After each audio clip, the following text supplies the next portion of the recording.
These pictures from the Ministry of Defence show the RAF hitting targets in Iraq in the last few days. But could the same planes soon be striking targets in Syria? The government seems to be preparing the ground.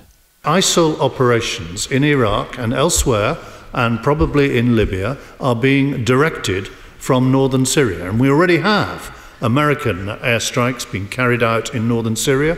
We have airstrikes being carried out from other Gulf countries. ISIL, or the so-called Islamic State, have been linked to the Tunisia attack, and the government's change of gear is the result of the belief that they are getting stronger. This was the extent of territory controlled by IS in 2013, when MPs last voted on action in Syria. Today, that control has grown, and IS is firmly established on both sides of the Syria-Iraq border. And if the organisation has a capital, it's considered to be Raqqa in northern Syria. But David Cameron has been here before. The British Parliament, reflecting the views of the British people, does not want to see British military action. I get that, and the government will act accordingly. 2 years ago, he lost a vote to bomb Syria, at that time to attack President Assad, and he doesn't want that to happen again.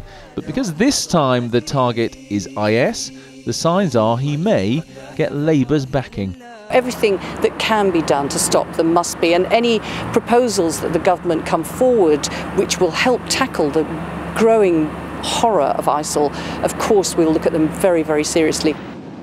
But would sending these RAF tornadoes over Syria be a political gesture rather than a sound military deployment? Some analysts say a change of policy was coming anyway. The Tunisian attacks, I think, will have certainly added a sense of urgency to the idea that we've got to grasp the nettle and decide to take IS on in their heartland, which at the moment is in northern Syria.